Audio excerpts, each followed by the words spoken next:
तपाईहरु हेर्दै हुनुहुन्छ good morning Nepal. Good morning Nepal.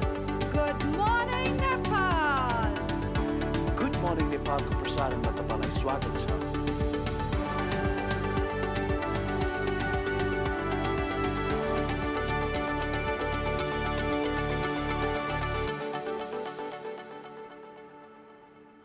नमस्ते, शुभ प्रभात, गुड मर्निङ। कार्यक्रम गुड मर्निङ नेपाल लिएर म नवराज पाण्डे उपस्थित भइसकेको छु। तपाईहरुको यो दिन सुखद रूपमा र सकारात्मक ऊर्जासहित सुरुवात गर्ने प्रयत्नसहित आज पनि हामी उपस्थित भइसकेका छौँ। विभिन्न सुन्दर तस्बिरहरू, विभिन्न रोचक जानकारीहरू र एउटा अलिकति हामीले भोग्दै आएका जनजीवनसँग प्रत्यक्ष सरोकार राख्ने एउटा विशेष विषयमा आज हामी कुरा पनि गर्दैछौँ। सुरु गरौँ कार्यक्रम good morning Nepal my morning सेगमेन्टमा केही राम्रा तस्बिरहरू देखाएर। सुरुवातमा हामीलाई एउटा सुन्दर तस्बिर हामीले यो लिएका छौँ। हिमाल पछिल्लो समय यो वातावरणको जसरी प्रफुल्लित जसरी बनिरहेको छ त्यस्तै प्रकृतिको यो मौसम पनि सुन्दर देखिन थालेको छ।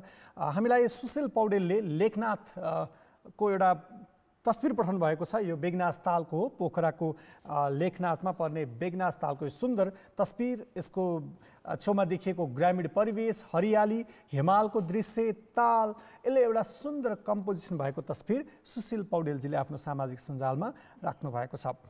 यसपछि अर्को पनि यस्तै सुन्दर तस्बिर हामीले लिएका छौँ। यो तस्बिर गायक अमृत गुरुङले आफ्नो सामाजिक सञ्जालमा राख्नु भएको छ र लेख्नु भएको छ, दसैँ सकियो तिहार आउँदैछ, किसानलाई भने धान थन्काउने चटारो छ, असारै मास रोपेको धान बेलैमा पाक्यो, हे प्रकृति तिमी धन्य छौ, रहस्यमय छौ, अब यी अन्न थन्काइन्जेल असिना पानी हुरी नल्याइदेऊ, धान भित्र्याउन्जेल आजको जस्तै राम्रो सफा दिन कायम भइराखोस्, शुभकामना भनेर अमृत गुरुङले यो तस्बिर पठाउनु भएको छ। यसपछि अर्को पनि उहाँले यस्तै राम्रो तस्बिर यहाँ पोस्ट गर्नुभएको छ।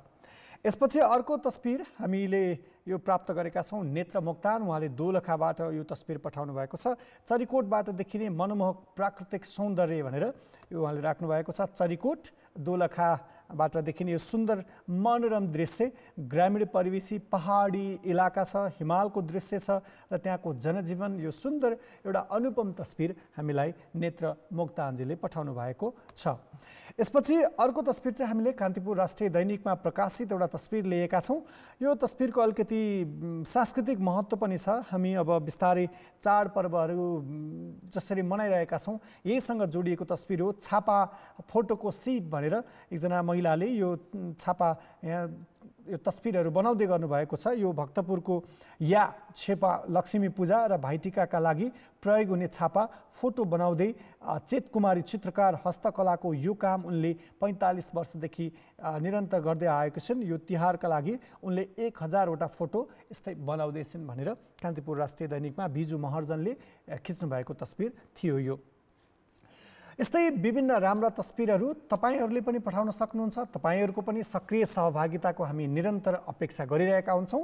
यसका लागि यहाँले हाम्रो फेसबुक पेज ktv.gmn मा हामीलाई भेट्न सक्नुहुन्छ। त्यहाँ गएर आफ्ना यस्तै राम्रा तस्बिरहरू, आफूले खिचेका वा आफूले देखेका तस्बिरहरू पनि पठाउन सक्नुहुन्छ। यसका लागि यहाँले हाम्रो ट्विटर मार्फत पनि पठाउन सक्नुहुन्छ। @officialgmnepal हाम्रो ट्विटर ह्यान्डल रहेको छ। त्यहाँ गएर यहाँहरूले तस्बिर, भिडियो वा अरू कुनै यस्ता विषयवस्तुहरू छन् भने पनि हामीलाई पठाउन सक्नुहुन्छ। हामी कार्यक्रमका आगामी अङ्कहरूमा यहाँको सुझाव, यहाँको सहभागिताको निरन्तर अपेक्षा मात्रै होइन, त्यसलाई समावेश गर्ने पनि प्रयत्न गर्छौँ। अब यति भन्दै आज के कस्ता समाचारहरू, के कस्ता विषयहरू रहेका छन् त्योतर्फ लागौँ। ट्रेनिङ टुडेमा पहिलो विषय हामीले लिएका छौँ आज। नेपालको नक्सामा जसरी गएको जेठ 7 गते सरकारले नयाँ नक्सा अद्यावधिक गर्यो, त्यसमा नेपालका कतिपय अघिल्लो हाम्रो नक्सामा छुटेका भूभागहरू समाहित गरेका छन्। त्यसपछि नेपालको क्षेत्रफलमा केही वृद्धि भएको छ। यो नापी विभागले सरकार मन्त्री परिषद समक्ष पेश गर्नका लागि, औपचारिकता दिनका लागि पेश गर्ने एउटा खालको प्रस्ताव बनेको छ। त्यसमा नेपालको क्षेत्रफल 1,48,006.67 वर्ग किलोमिटर रहेको छ। यसमा 825.67 वर्ग किलोमिटर वृद्धि भएको छ। यो चाहिँ नापी विभागले थपेर अब प्रस्ताव गरेको छ। यसमा भारतद्वारा अतिक्रमित जुन लिम्पियाधुरा, कालापानी र लिपुलेक सहित अन्य केही क्षेत्रहरूको पनि भूभाग अलिकति थपिएका छन्। अब सरकारले पारित गरेपछि, मन्त्री परिषदबाट यो पारित भएपछि औपचारिक रूपमा नेपालको क्षेत्रफल यति कायम हुनेछ। यो पछि अर्को प्रसङ्ग कोरोनाको सङ्क्रमण निरन्तर नै चलिरहेको छ। सङ्क्रमितहरूको सङ्ख्या बढिरहेकै छ। यसमा अलिकति सावधानी अपनाउनु पर्ने अवस्था पनि छँदैछ। गएको 24 घण्टामा 3114 जना नयाँ सङ्क्रमित थपिएका छन्। त्यस्तै 3142 जना कोरोनाबाट निको पनि भएका छन्। पछिल्लो समय यो थप भएको सङ्ख्यासँगै नेपालमा कोरोना सङ्क्रमितको सङ्ख्या 1,79,614 पुगेको छ। गएको 24 घण्टामा काठमाडौँ उपत्यकामा पनि सङ्क्रमितको सङ्ख्या बढी नै रहेको छ। सङ्क्रमित सङ्ख्या जसरी वृद्धि भइरहेको छ यसले के देखाउँछ भने 1,468 जना नयाँ सङ्क्रमित काठमाडौँ उपत्यकामा थपिएका छन्। हामीले थप सजगता अपनाउनु निकै जरुरी पनि छ। सरकारी संयन्त्रहरूले पनि यो कोरोनाको सङ्क्रमण रोकथाम न्यूनीकरणका लागि प्रभावकारी कदम चाल्नुपर्ने देखिन्छ। हुन त सरकारले उपचारको कुरा, टेस्टिङहरूको कुरा र अझ पछिल्लो समय कन्ट्याक्ट ट्रेसिङ त्यसरी लिने गरिएको छैन। यसले पनि सङ्क्रमितको सङ्ख्या बढ्न पुगिरहेको देखिन्छ। यस्तो कुराहरूमा सरकार गम्भीर हुनु परोस्, गम्भीर भइदियोस् भन्ने हाम्रो अपेक्षा छ। यो कुरालाई सम्बन्धित निकायले अलिकति ध्यान दियोस् भन्ने पनि हाम्रो सुझाव छ। यससँगै अर्को प्रसङ्ग रहेको छ कोरोना बिमा दाबी भुक्तानी 7 दिनभित्र गर्दा अर्थ मन्त्रालयको निर्देशन। कोरोनाको सङ्क्रमण देखिन थालेपछि स्वास्थ्य बिमा अन्तर्गत थप नागरिकहरूलाई राहत होस् भनेर कोरोना बिमा सुरु गरियो र धेरै सङ्क्रमित पनि भए, धेरै बिमा गरेका व्यक्ति सङ्क्रमित पनि भएका छन्।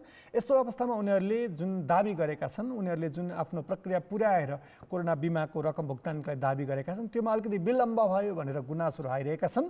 यस्तो अवस्थामा छिटो चाँडो बिमितहरू जसरी उनीहरूको रकम भुक्तानी गर्नका लागि बिमा समितिलाई अर्थ मन्त्रालयले विभिन्न बिमा कम्पनीहरूलाई अलिकति निर्देशन पनि दिएको अवस्था छ। आज यो विषयमा हामी विशेष कुराकानी गर्छौँ, त्यसमा यसको विस्तृत कुराकानी पनि रहनेछ। अर्को प्रसङ्ग जोखिमका बीच वीरगञ्जमा खुले विद्यालय। यो अलिकति सजगता र सङ्कट बढिरहेकै बेला जोखिमकै बीच वीरगञ्जमा विद्यालयहरू खुलेका छन्। न्यूनतम सावधानी अपनाउने भनिएको छ। ज्वरोको तापक्रम मापनदेखि अरू सावधानी अपनाउने भनिए तापनि अलिकति जोखिम छ। अभिभावकहरूलाई विद्यालय आफ्ना बालबच्चा पठाउनका लागि अहिले मन शान्त हुने अवस्था छैन। यस्तोमा अब अध्ययन शैक्षिक क्रियाकलाप अगाडि बढाउनु पर्नेछ। यस्तो अवस्थामा दोहोरो जोखिम रहेको छ। यस्तो हिसाबले सावधानी अपनाउनु पर्ने विषयमा शिक्षक, विद्यार्थी, अभिभावक वा विद्यालय सञ्चालन यी सबै पक्ष गम्भीर बन्नुपर्ने अवस्था देखिन्छ। यो पछि अर्को प्रसङ्ग छ नयाँ निकुञ्ज बनाउने तयारी। नेपालमा अहिले कायम रहेका निकुञ्जहरूमा केही थप, केही त्यसको भूगोलहरूको सम्मिलित गर्ने त्यस्तो खालको अवस्था रहेछ। रोल्पाको जलजला, जाजरकोट, ललितपुरको फुलचोकी र काठमाडौँको चन्द्रागिरी, हुम्लाको लिमी, जुम्लाको सिन्जा र डडेलधुराको जोगबुढालाई संरक्षण क्षेत्र घोषणा गरिने र बर्दिया राष्ट्रिय निकुञ्जमा बाघ अनुसन्धान केन्द्र स्थापना हुने गरी तयारी थालिएको छ। मुगु, नुवाकोट, सिन्धुपाल्चोक र सोलुखुम्बु सङ्खुवा सभामा गरी 3वटा नयाँ निकुञ्ज बनाउने गरी सरकारले प्रक्रिया अगाडि बढाएको छ। यसपछि एउटा कार्टुन छ, कार्टुन देखाउन चाहन्छौँ। कार्टुनमा अलिकति नेपालको राजनीतिक विकृतिलाई व्यङ्ग्य गरिएको छ। हुन त राजनीति भन्ने कुरा हामीले यसलाई धेरै स्पेस नदिउँ, राजनीति सबैतिर राजनीतिकै विषय छाएको हुन्छ, यसलाई अलिकति हामी यसलाई एक्सक्लुड गरौँ भन्ने हाम्रो अपेक्षा हुन्छ। तर फेरि सबैतिर यही राजनीति नै जोडिएको हुन्छ। त्यो भएर एउटा कार्टुन राख्न चाहन्छौँ। यो कान्तिपुरमा प्रकाशित अश्विनले बनाउनु भएको गजब छबा शीर्षकमा नेकपा भनेर ठुलो बोर्ड राखिएको छ। त्यहाँ 2 पात्रहरू छन्। कुनै पनि हालतमा एकता कायम राख्नुपर्छ, बुझ्नुभयो, चाहे त्यसमा पार्टी नै फुटाउन किन नपरोस् भनेर यहाँ केही पात्रको संवाद राखिएको छ। यसको धेरै बुझ्ने जिम्मा चाहिँ तपाईँहरूले नै छोड्दैछौँ। र यसपछि अब लागौँ अलिकति विश्वले नै चाहना निकै उत्साहका साथ हेरेको अमेरिकी राष्ट्रपति चुनावको प्रसङ्गतर्फ। अमेरिकामा जसरी राष्ट्रपतिका 2टा उम्मेदवारहरू वर्तमान राष्ट्रपति डोनाल्ड ट्रम्प र पूर्व उपराष्ट्रपति जोन बाइडेन, 2 जनाको प्रतिस्पर्धा जसरी चुनाव नोभेम्बर 3 का लागि तय भएको चुनावको मतदानको समय सकिएको छ। केही ठाउँमा निर्वाचनको परिणामहरू पनि आइरहेका छन्। निकै महत्त्वका साथ हेरिएको अमेरिकी राष्ट्रपतिको यो चुनावको नतिजा आज साँझसम्ममा आउने अपेक्षा गरिएको छ। 2टा फरक खालका पृष्ठभूमि, हुन त उम्मेदवार भन्नु बित्तिकै 2टा फरक क्षेत्र, 2टा फरक पार्टी र फरक उनीहरूको उदार र अनुदार व्यक्तिको बीचको प्रतिस्पर्धाको रूपमा समेत अमेरिकी राष्ट्रपतिको चुनावको प्रतिस्पर्धीहरूलाई हेरिएको छ। अब यसमा अहिले के हुन्छ भन्न सक्ने अवस्था छैन, तर अहिलेसम्मको केही प्रारम्भिक अवस्थामा हेर्ने हो भने अमेरिकाको राष्ट्रपतिको चुनावको प्रारम्भिक मतगणना सुरुवात भइसकेको छ। त्यसमध्ये अहिलेसम्मको अवस्था हेर्ने कुल 50 राज्यमध्ये 9वटा राज्यको मतगणना सकिँदाखेरि डेमोक्रेटिक पक्षका जो बाइडेन उनी अलिकति अगाडि देखिएका छन्। अब अमेरिकाको अलिकति कुरा गर्दाखेरि 538 इलेक्ट्रल जसरी भोट मध्ये त्यहाँ निर्वाचन हुन लागि 270 इलेक्ट्रल भोट चाहिँ प्राप्त गर्नुपर्ने हुन्छ। अब हेरौँ आज साँझसम्म यसको परिणाम आउन सक्ला। अब यसपछि आज हामीले हाम्रो जनजीवनसँग सरोकार राख्ने अझ कोरोनाको सङ्क्रमण कोरोनाबाट सङ्क्रमित बढ्न थालेपछि अलिकति राहतको महसुस भएको थियो कोरोना बिमा। जसरी बिमा समितिले कोरोनाको नयाँ खालको यो हुन त स्वास्थ्य बिमा छुट्टै सरकारले गर्छ, अरू धेरै बिमाका विभिन्न प्रडक्टहरू पनि छन् नेपालमा। यसलाई अलिकति प्रभावकारी बनाउनका लागि कोरोना बिमा छुट्टै एउटा नयाँ खालको अवस्था ल्याइयो। त्यसमा धेरैले बिमा गरे पनि अहिले पछिल्लो समय धेरै बिमा गरेकै व्यक्तिहरू सङ्क्रमित पनि भएका छन्। यस हिसाबले बिमा गरेका सङ्क्रमित भएका उनीहरूको भुक्तानीमा केही विलम्ब भएको गुनासोहरू आइरहेका छन्। यसमा कसरी प्रभावकारिता कायम गर्न सकिन्छ, बिमा कम्पनीहरूलाई के कस्ता निर्देशनहरू भइरहेका छन् र नेपालमा बिमा गर्ने व्यक्तिहरूको सङ्ख्या र बिमाको पहुँचको अवस्था के कस्तो छ, यही विषयमा आज हामी बिमा समितिका अध्यक्ष चिरञ्जीवी चापागाईसँग कुराकानी पनि गर्नेछौँ। तर त्यसैगरी अहिलेलाई समय भएको छ ब्रेकको। ब्रेकपछि फेरि आउँछु। कान्तिपुर टेलिभिजन हेरिरहनुहोला।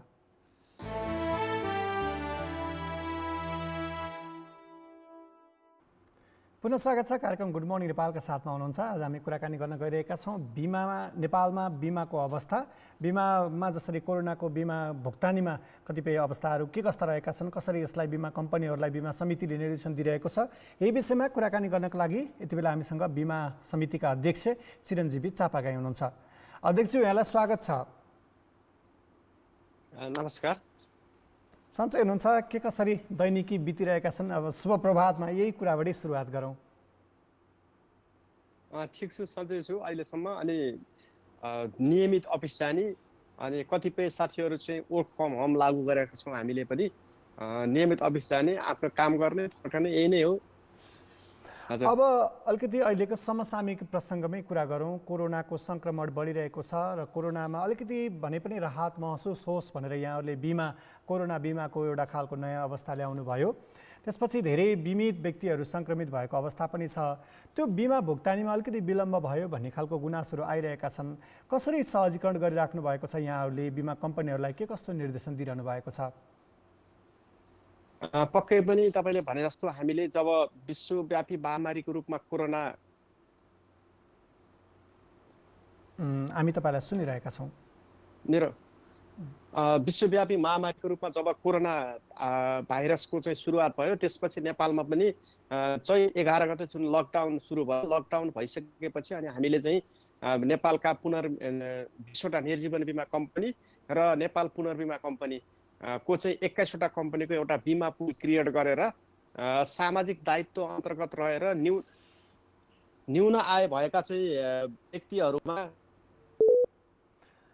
चिरञ्जीवी चापागाई उहाँसँग हामी सम्पर्कको प्रयास गरिरहेका छौँ। बिमाको अवस्था जस्तै अझ कोरोना बिमाको प्रारम्भिक कसरी सुरुवात भयो, यसमा अलिकति प्रभावकारिता कसरी छ, कस्ता व्यक्तिहरूले त्यसको बिमाको कसरी प्रयोजनहरू भइरहेका छन् र नेपालमा अझ बिमा कम्पनीको चाहिँ प्रभाव वा पहुँच अवस्था के छ?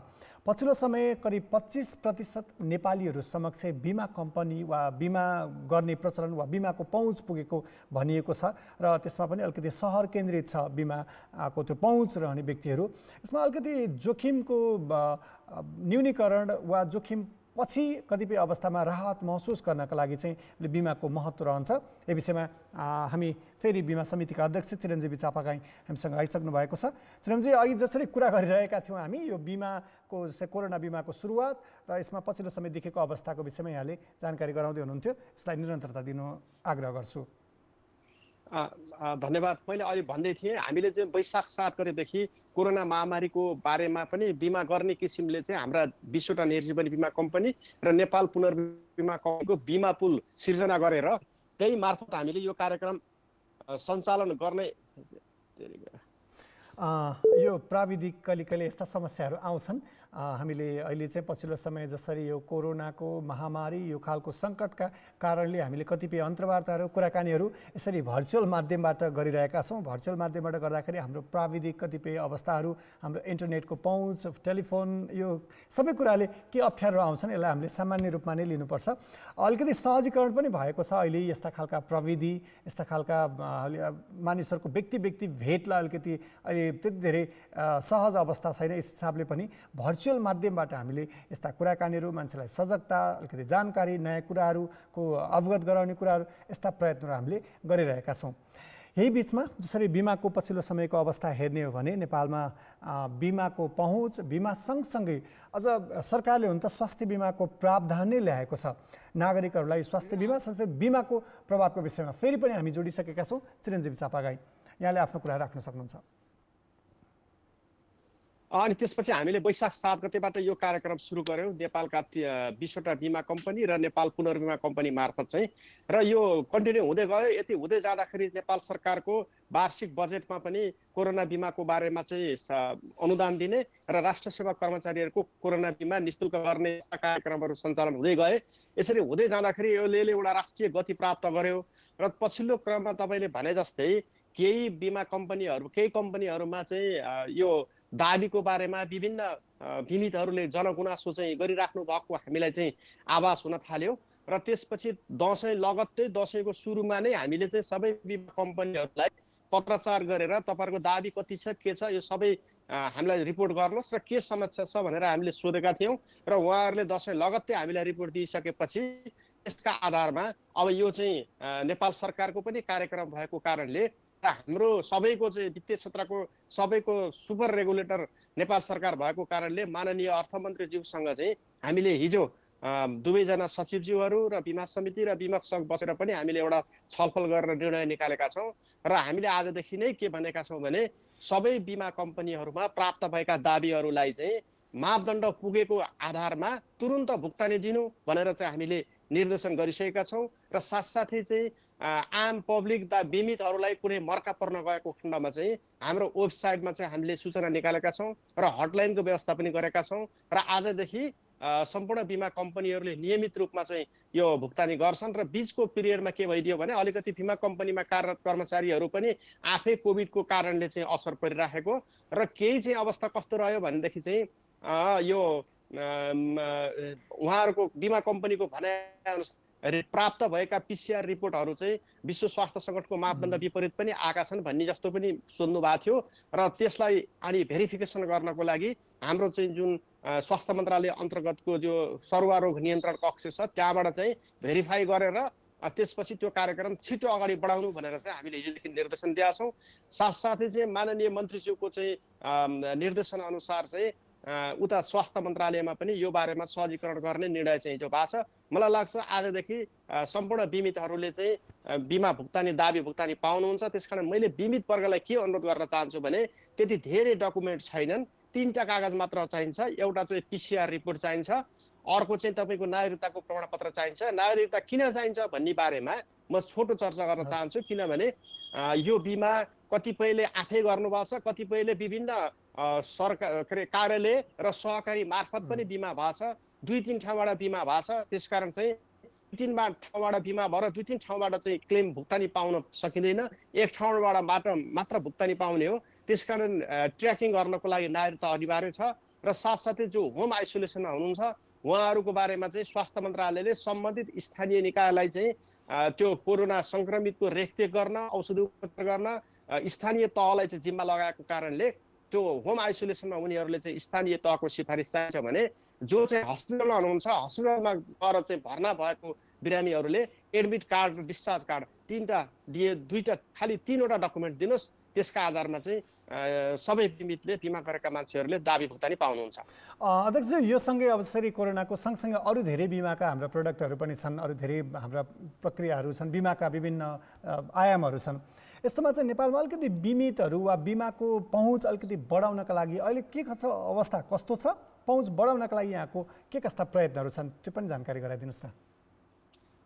मैले अलिकति चाहिँ यो कान्तिपुर टेलिभिजन मार्फत तपाईँको लोकप्रिय टेलिभिजन मार्फत नेपाली दाजुभाइ दिदीबहिनीहरूलाई के अनुरोध गर्न चाहन्छु भने हाम्रो चाहिँ 4 वर्ष अगाडि चाहिँ हामीसँग चाहिँ नेपालमा बिमाको दायरामा समेटिएका जनसङ्ख्या जम्मा 7% नेपालीहरू थिए भने हामी 4 वर्षको पिरियड पछाडि अहिले आएर हामी 27% नेपालीमा चाहिँ बिमाको दायरा पुगेको छ र आउँदा दिनमा पनि हामीले बिमाको दायरालाई व्यापकता प्रदान गर्नको लागि हामीले विभिन्न कार्यक्रमहरू सञ्चालन गर्दै आइरहेका छौँ। जस्तो चाहिँ स्थानीय तहसँग बिमा समिति भनेर जुन हामीले कार्यक्रम सञ्चालन गरौँ त्यसले व्यापकता प्रदान गरेको छ।